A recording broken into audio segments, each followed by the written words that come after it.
Halo semuanya, sebelumnya perkenalkan aku Inara Detri dan rekanku Insyira Kesha. Ya, Ya, kami mahasiswa pasca sarjana Urbanus Institute. Untuk kali ini kami ingin sedikit sharing terkait dengan human relations and human resource approaches. Dan ini merupakan salah satu mata kuliah yaitu dari mata kuliah komunikasi bisnis. Oke, boleh next Kesha. Oke, di sini eh, saya sendiri akan menjelaskan terkait dengan keywords. Nah, untuk keywords pada materi ini ada 5 keywords, yaitu ada the Hawthorne Studies, ada Maslow Hierarchy of Needs Theory, ada McGregor Theory X and Theory Y, terus ada Robert Blake and Jane Mouton's Managerial Grid, dan yang terakhir ada Francis Likert System 4. Oke, next. Oke, sebelumnya ini aku mau kasih tahu sedikit apa sih hubungan antara komunikasi, human relations, and human resource dalam suatu organisasi. Nah, di mana tuh ketiganya ini memiliki hubungan yang erat terkait dengan dampak-dampak yang dimana di sini memiliki dampak yang signifikan terhadap kinerja dan keberhasilan organisasi. Nah, di sini tadi ada the Hawthorne Studies, terus ada Maslow tadi ya, ada the McGregor dan lain-lainnya. Untuk yang pertama ini ada the Hawthorne Studies yang di dalam ini terdapat 4 fase, yaitu the Elimination Studies yang dimana terjadi pada tahun 1924 sampai dengan 1927. Dan penelitian ini dilakukan untuk mengeksplorasi efek pencahayaan terhadap produktivitas. Nah, untuk yang kedua di sini ada the Relay Assembly Test Room Studies yang dimana ini terjadi pada tahun 1927 sampai dengan 1929, yang dimana dalam penelitian ini tuh disimpulkan bahwa kepuasan sosial itu dalam pekerjaan lebih penting dalam meningkatkan produktivitas daripada aspek fisik atau ekonomi. Nah, apa sih kepuasan sosial itu? Kepuasan sosial itu ada hubungan terhadap rekan kerja, lalu ada kepuasan dalam tim kerja, terus kepuasan terhadap atasan, juga partisipasi dalam kegiatan sosial di dalam lingkungan kerja tersebut. Nah, yang ketiga di sini ada the interview program. Nah, the interview program ini atau disebut dengan program wawancara ya, di mana di sini tuh disebutkan bahwa melalui wawancara dengan karyawan itu peneliti menemukan bahwa faktor-faktor psikologis seperti keinginan untuk diakui, terus perasaan memiliki tujuan dan kepuasan pekerjaan itu dapat memainkan peran besar dalam meningkatkan produktivitas serta moral dari karyawan tersebut. Dan yang terakhir ini ada the bank wiring rooms and studies. The wiring room studies itu terjadi pada tahun 1932 atau di sini disebut ruang kabel bank gitu ya. Dimana dalam pengamatan ini tuh menemukan bahwa adanya perubahan beberapa faktor seperti waktu istirahat, waktu kerja, dan kondisi kerja yang dimana ini apa ya berpengaruh terhadap produktivitas seorang karyawan. Nah, jadi walaupun semuanya itu tentang faktor sosial dan manajemen gitu ya, eh, ada faktor yang lebih penting itu juga, yaitu apa seperti insentif dan tekanan manajemen ini ternyata tuh memiliki pengaruh yang lebih besar. Namun demikian, nih, studi Hawthorne ini telah mengubah pandangan pada masanya tentang pentingnya hubungan manusiawi dalam organisasi. Terus di sini ada the Maslow Hierarchy of Needs Theory. Pasti teman-teman di sini tuh udah pada paham ya, udah pada sering dengar terkait dengan Maslow Hierarchy ini, di mana di sini berbicara tentang kebutuhan untuk motivasi dalam diri kita, dalam untuk karyawan tersebut. Gitu. Yang dimana di sini yang harus dipenuhi lebih lebih dahulu itu ada yang paling bawah, yaitu kebutuhan fisiologis gitu ya. Terus nanti naik lagi ada kebutuhan keselamatan, terus ada kebutuhan afiliasi, kebutuhan harga diri, dan aktualisasi diri gitu. Nah, di mana ini dari teori Maslow ini menyoroti bahwa kepuasan di tempat kerja itu tidak hanya tergantung pada gaji atau kondisi kerja yang baik, ya, tetapi juga pada aspek seperti hubungan sosial dan pencapaian pribadi. Dan yang ketiga di sini ada Max Greger teori X dan teori Y, di mana kalau teori X itu sendiri udah pasti ya kalau X itu mencerminkan pandangan yang negatif terhadap karyawan gitu. Nah, kalau teori Y itu sendiri mencerminkan apa ya, maksudnya itu pandangan yang lebih positif terhadap karyawan tersebut. Nah, di sini tuh teorinya ini mencerminkan paham gerakan terhadap gerakan human relations gitu. Nah, untuk McGregor ini sendiri lebih mendukung pada teori Y. Kenapa? Karena dia tuh mempercayai bahwa manajemen berbasis pada asumsi ini tuh mencerminkan atau berdasarkan suatu manajemen yang memiliki arah dan tujuan serta partisipasi dalam pengambilan keputusan. Dan semuanya ini akan menghasilkan kepuasan dan produktivitas kerja yang lebih baik. Selanjutnya, boleh next, Keisha. Nah, tadi sudah dibicarakan terkait dengan human relations approach. Dan yang selanjutnya ini ada human resource approaches. Jadi perbedaan keduanya ini, kalau human relations ini lebih berbicara tentang faktor psikologis yang dapat mempengaruhi karyawan tersebut. Seperti tadi yang motivasi dan lain-lainnya gitu. Kalau yang human resource approaches ini lebih berbicara terkait dengan gaya kepemimpinan, kepemimpinan seseorang untuk memimpin bawahannya, karyawannya. Nah, di sini ada dua contoh yang digunakan dalam buku ini, yaitu ada Black and Moulton's Managerial Grid, dan yang kedua itu ada Likert System 4. Jadi mana untuk Black ini lebih berbicara terkait dengan sebenarnya tuh yang yang baik itu gaya kepemimpinan seorang pemimpin itu yang seperti apa sih gitu ya. Nah, di sini ada lima gaya, lima apa ya? Contoh gaya yang gaya kepemimpinan yang dimiliki oleh pemimpin. Yang di sini ada country club manager yang dimana di dalam ini high people and low task. Terus ada impoverished manager itu low people low task. Terus ada authority obedience manager itu low people and high task. Terus middle of road manager itu dia itu medium people and task. Terus habis itu yang terakhir itu ada team manager, yaitu dia menganut untuk high people and high task. Jadi sebenarnya ini dalam buku ini menjelaskan bahwa pemimpin yang baik itu ternyata tuh harus memiliki gaya kepemimpinan yang disebut team manager, di mana high people dan juga high task. Kenapa hal tersebut dikatakan? Karena kenapa high people and high task? Jadi si pemimpin itu juga apa ya, memberikan arahan, namun dia juga memberikan tes yang banyak untuk apa? Untuk ya meningkatkan produktivitasnya tersebut gitu. Nah, yang tidak baik itu ya itu yang low people low task. Jadi dia tuh nggak ada hubungan yang erat antara si bawahannya, dan dia tuh jarang memberikan sebuah tugas ya. Dimana kan tugas itu bisa membuat si karyawannya itu lebih apa ya, meningkatkan kompetensinya dia gitu kan ya. Nah, itu kalau untuk yang impoverished manager ini dia tuh low people and low task, yang dimana ini kurang baik dalam suatu organisasi gitu. Dan yang terakhir di sini ada Likert System 4. Nah, di mana Likert System 4 ini ada 4 tingkatan ya. Yang pertama ada sistem 1 Likert itu, yang dimana di sini tuh disebut dengan organisasi otoritatif yang eksploitatif, yang dimana dicirikan oleh motivasi melalui ancaman dan ketakutan. Dimana di sini komunikasinya sangat terbatas dan tidak akurat, serta pengambilan keputusan itu adanya adanya tuh keputusan itu pada pihak yang teratas, terpusat gitu, pada tingkatan atas.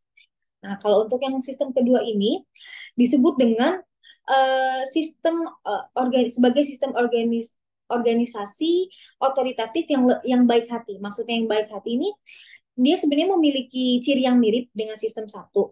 Namun kurangnya dalam aspek mengeksploitasi pekerja ini di sini juga dilakukan oleh si sistem 2 ini. Nah, jadi yang di sistem 1 dia masih tetap digunakan, cuma dia istilahnya agak lebih luas lah, istilahnya kayak gitu untuk yang kedua ini.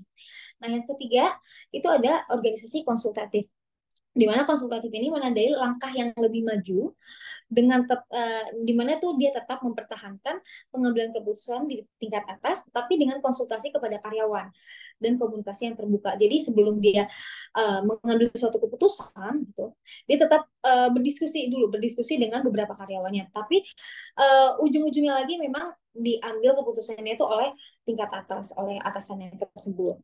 Nah, yang terakhir untuk Sistem empatnya ini di mana sebagai organisasi partisipatif, yaitu memberikan kontrol kepada setiap anggota organisasi dalam pengambilan keputusan, dan juga memunculkan tujuan bersama dari kelompok dan menghargai kontribusi dari seluruh anggota organisasi. Oke, next. Oke, untuk next ini akan dijelaskan oleh teman saya, Insyira Kesya. Silakan, Insyira. Oke, jadi selanjutnya di mata kuliah ini selain ada keywords, kita juga mempelajari adanya golden picture, di mana yang pertama itu adanya flowchart of relation principles. Jadi bagaimana sih prinsip human relation itu? Yang pertama itu adanya work factor, di mana work factor ini merupakan faktor-faktor yang dapat mempengaruhi nantinya produktivitas dan juga satisfaction of employee gitu ya. Jadi di mana work factor itu bisa dari uh, banyak faktor, bisa dari tadi kepemimpinan, dari pekerjaan itu sendiri, bisa jadi dari uh, jumlah pekerjaan, lama bekerja. Lalu juga motivasi juga merupakan salah satu faktor yang nantinya akan mempengaruhi produktivitas.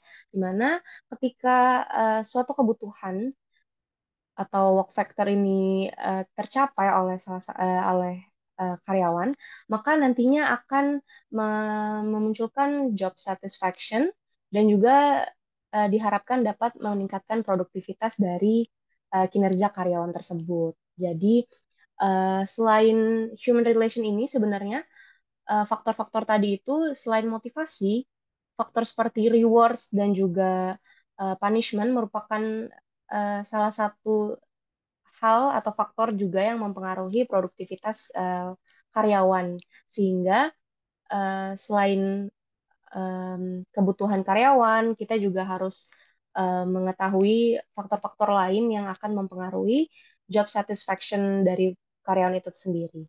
Lalu selanjutnya ada Favor Seven Practice of Successful Organization. Jadi ini merupakan praktik ya, oleh Favor yang bagaimana sih organisasi yang sukses itu eh, best practice-nya gitu ya.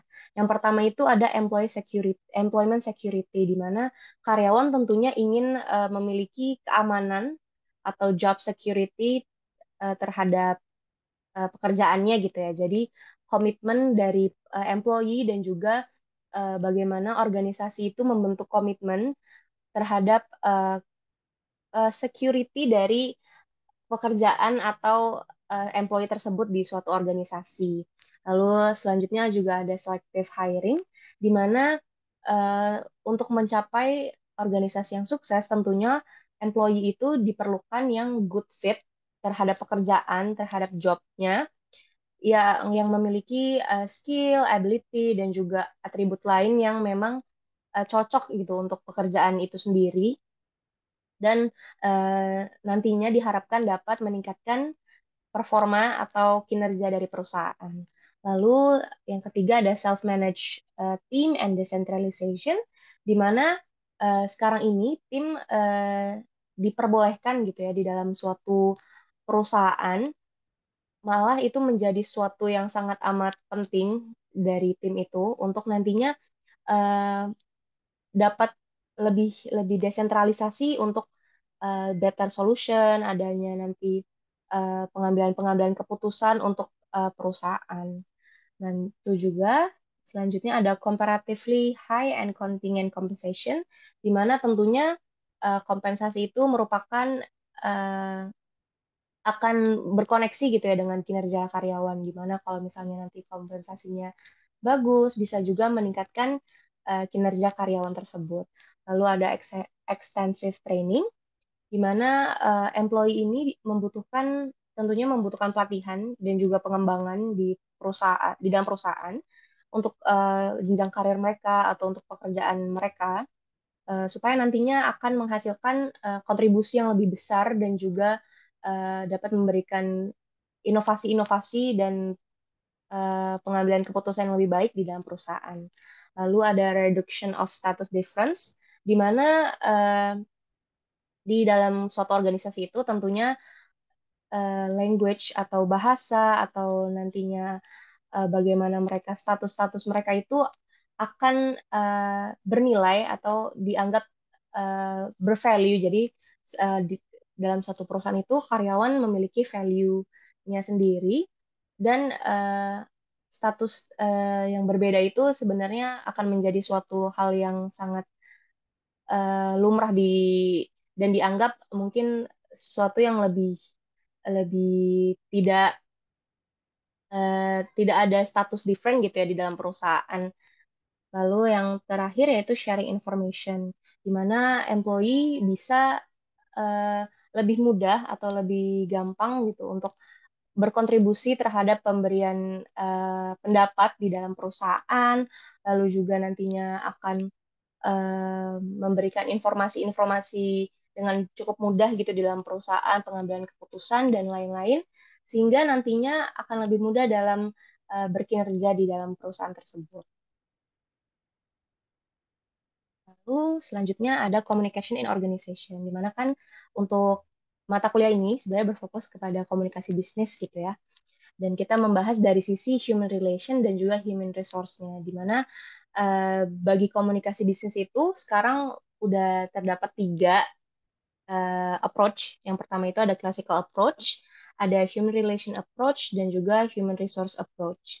Jadi dari konten komunikasinya, communication direction, communication channel, stylenya juga itu udah berbeda gitu ya dari masing-masing approach. Di mana classical approach itu biasanya kontennya itu berupa task, berupa pekerjaan gitu ya, berbentuk fisik dan juga untuk directionnya itu lebih ke vertikal atau downwards, di mana komunikasi itu hanya terjadi antara dari atasan ke bawahan, jadi ke bawah downwards. Lalu untuk channelnya itu biasanya tertulis gitu ya, jarang kalau misalnya komunikasi secara langsung. Lalu untuk stylenya itu formal gitu ya. Dan yang kedua itu human relation approaches, di mana di sini lebih bisa dibilang lebih santai gitu ya. Untuk communication kontennya bisa dari secara fisik atau secara sosial gitu, bisa bertemu langsung face to face, lalu directionnya itu bisa vertikal, bisa horizontal, bisa dari atas ke bawah atau misalnya uh, dari masing-masing divisi per karyawan juga bisa. Lalu untuk channelnya itu biasanya ya yang tadi sudah saya sampaikan, often face to face, dan communication style-nya itu lebih ke informal. Lalu untuk human resource approach sendiri, untuk content communication-nya itu bisa melalui task, bisa melalui social atau secara langsung gitu, atau innovation. Jadi dia menghasilkan inovasi-inovasi untuk kedepannya gitu ya. Terus untuk direction-nya sendiri bisa all direction, team based juga. Jadi seperti yang tadi saya udah bilang juga, kalau misalnya tim dan desentralisasi itu sudah lumrah terjadi gitu ya. Jadi antar tim atau all direction bisa employee ke atasan divisi yang lain dan pokoknya udah lebih mudah lah ya untuk komunikasi direction communication-nya. Lalu untuk channelnya itu udah all channel, bisa written, bisa bertemu langsung, bisa secara online dan lain-lain. Dan communication style-nya itu bisa informal dan juga formal. Lalu selanjutnya ada human relation best practice, di mana kita di sini nambahin beberapa contoh bagaimana sih human relation atau kayak bagaimana kita membangun relasi yang baik gitu ya. Yang pertama itu speak to people. Jadi uh, there is nothing so nice as cheerful word of greeting. Jadi di mana kita untuk membangun suatu relasi tentunya kita harus berbicara gitu ya kepada orang-orang. Lalu selanjutnya mungkin kalau misalnya yang poin kedua ini call people by name ini kalau untuk ke atasan mungkin agak gimana gitu ya, tapi untuk kayak ke teman atau ke rekan kerja baiknya kita manggil nama mereka supaya lebih familiar, supaya lebih terasa dekat gitu. Jadi relasi kita juga lebih dekat dengan mereka. Lalu be friendly and helpful, di mana kita harus menjadi orang yang bisa membantu dan juga friendly. Lalu ada be considered with other feelings, jadi perasaan mereka ketika bagaimana sih mereka perasaan mereka saat mereka bekerja atau adakah konflik dan lain-lain, kita harus be considered about that. Tuh. Terus smile at people, lalu be genuinely interested ke mereka, orang-orang gitu ya. Terus ada be generous dengan memuji misalnya atau kritik-kritik yang membangun gitu itu bisa membangun relasi kita juga. Lalu be eager to lend a helping hand, be cordial atau speak and act as if everything you do is a joy to you. Dan yang terakhir itu uh, mempunyai good sense of humor, passion, and humility. Ini bakal menjadi pintu untuk kita nantinya membangun relasi yang um, luas gitu ya dengan orang-orang. Oke, mungkin selanjutnya ini kita ada jurnal artikel yang akan dibacakan Oke, oleh terima kasih dijelaskan Kesha. oleh Kak Inara. Oke, untuk jadi itu untuk mata kuliah ini memang ada beberapa apa ya sedikit contoh-contoh ya. Jadi kita kaitkan dengan beberapa jurnal yang sudah ada. Juga nanti Kesha mungkin akan menjelaskan terkait dengan best practice ya untuk perusahaan, maksudnya yang sesuai dengan materi kita ini dengan perusahaan yang memang ada di Indonesia gitu. Jadi best practice-nya seperti apa nanti akan dijelaskan oleh Kesha. Oke, untuk kali ini aku mau jelasin terkait dengan jurnal artikelnya, yaitu di sini dengan judul Kepemimpinan dan Human Relations terhadap Kinerja Pegawai Dinas Tenaga Kerja dan Transmigrasi Kabupaten Lebak. Nah, kebetulan di sini juga ditulis oleh Hidayat Eka Wahyu pada tahun 2022. Nah, di dalam jurnal ini membicarakan terkait dengan kinerja pegawai adalah hasil dari kemampuan individu dalam melaksanakan tugasnya. Dan menurut Aguinis tahun 2008 menekankan bahwa kinerja bukan hanya hasil pekerjaan, tetapi juga perilaku yang mendukung pencapaian tujuan organisasi dengan standar yang berlaku. Nah, selanjutnya ada poin keduanya, yaitu dalam penelitian ini dilakukan kajian ini pada Dinas Tenaga Kerja dan Transmigrasi Kabupaten Lebak yang menghadapi masalah kinerja. Dan permasalahan ini dipengaruhi oleh faktor kemampuan individu, upaya yang diberikan, dan dukungan organisasi. Selanjutnya, untuk penelitian ini juga dilakukan untuk mengetahui pengaruh kepemimpinan, yaitu di sini kepemimpinan ini menjadi variabel X ya, X1, dan human relations itu X2, terhadap kinerja pegawai dinas tenaga kerja dan transmigrasi Kabupaten Lebak, yaitu menjadi variabel Y secara parsial maupun simultan dengan kerangka berpikir sebagai berikut. Ini sudah ada kerangka berpikirnya ya. Ada kepemimpinan itu menjadi X1, human relations X2, dan kinerja ini ada menjadi Y. Yang dimana di sini udah diberikan beberapa hipotesisnya gitu ya. Ada 3 hipotesis gitu. Oke, next boleh Kesya. Oke, selanjutnya di sini ada metode penelitiannya. Untuk metode penelitian yang dilakukan oleh yang digunakan oleh jurnal artikel ini, yaitu metode penelitian dengan metode survei dengan teknik pengumpulan menggunakan kuesioner, pengumpulan data menggunakan kuesioner, dan studi kepustakaan melalui kajian kepustakaan, di mana variabel yang operasionalisasikan yaitu meliputi kepemimpinan, human relations, dan kinerja pegawai dengan menggunakan skala Likert. Dan untuk hasil penelitian yang dimana di sini menunjukkan adanya pengaruh variabel kepemimpinan dan human relations terhadap kinerja pegawai. Dan dari hasil penelitian ini dapat diketahui bahwa variabel kepemimpinan dengan nilai signifikansinya itu 36% itu lebih dominan mempengaruhi kinerja pegawai dibandingkan variabel human relations dengan nilai signifikansinya itu 20%.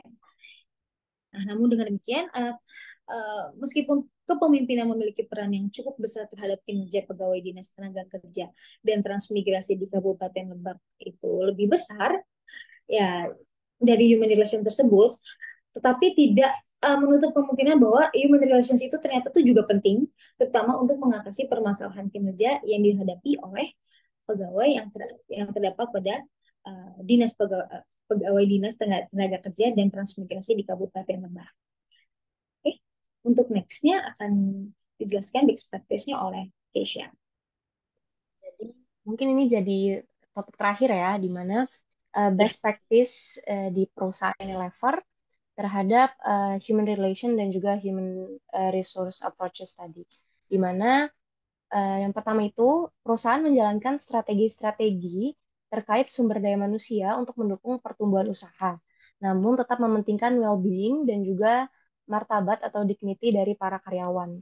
Di mana well-being karyawan ini dilihat dari empat aspek, yaitu dengan memperhatikan tingkat emosional mereka, menjaga kondisi mental mereka, tetap aktif secara fisik, dan juga mendorong karyawan memiliki tujuan mulia atau purpose dalam hal kepemimpinan. Jadi seperti yang tadi sudah pernah dijelaskan juga, di mana motivasi, lalu kepemimpinan, dan juga kebutuhan-kebutuhan karyawan ini diperlukan untuk nantinya bagaimana perusahaan itu mengelola mereka gitu ya, human relation dan juga human resource-nya, uh, approach-nya gitu.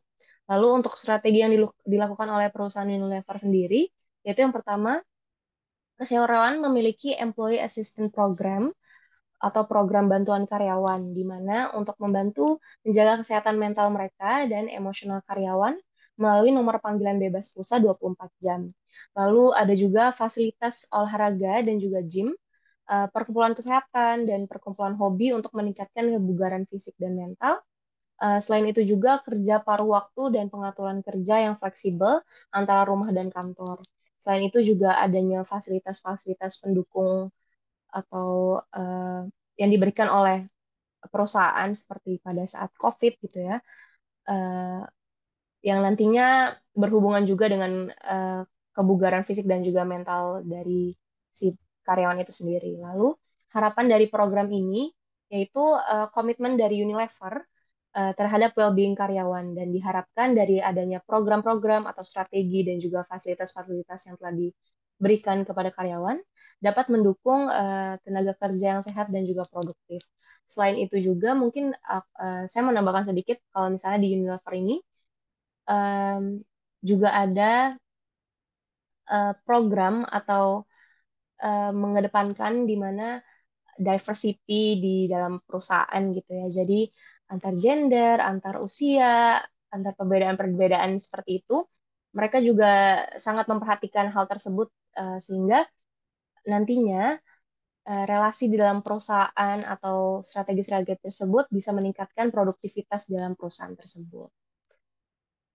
Mungkin itu ya presentasi atau penjelasan-penjelasan kita tentang komunikasi bisnis dan juga human resource dan human relation di approaches. Semoga bisa membantu teman-teman semuanya atau memberikan insight atau pengetahuan juga gitu ya.